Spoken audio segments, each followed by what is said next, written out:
বিচারের দাবিতে নওশাদ সিদ্দিকী। শুধু তিলোত্তমা কেন, চিকিৎসকদের জন্য কেউ যদি মারা গিয়ে থাকে তাদের বিরুদ্ধে সুনির্দিষ্ট এফআইআর হওয়া উচিত বললেন নওশাদ সিদ্দিকী। ভিন্ন রাজ্যে সাবির মল্লিক খুনের বিচারের দাবিতে এবার পথে আইএসএফ এর বিধায়ক। উত্তর 24 পরগনার বসিরহাটের 2 নম্বর ব্লকের খোলাপাতা টাকি রোড থেকে প্রতিবাদ মিছিল শুরু করলেন তিনি।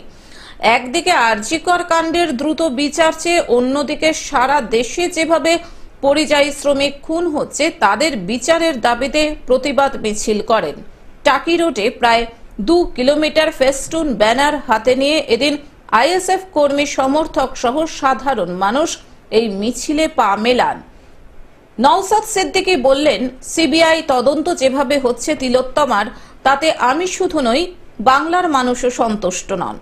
সারা দেশে যেভাবে শ্রমিক খুন হচ্ছে তাদেরও ন্যায় বিচার পাওয়া দরকার। ব্যাপারটা হচ্ছে এটা আমাদের মিসগাইড করছে স্বাস্থ্য দপ্তর। যদি বিনা চিকিৎসায় কেউ মারা যায়, যে ডাক্তারদের জন্য হচ্ছে তাদের বিরুদ্ধে সরকারের পক্ষ থেকে, স্বাস্থ্য দপ্তরের পক্ষ থেকে কোনো এফআইআর হয়েছে?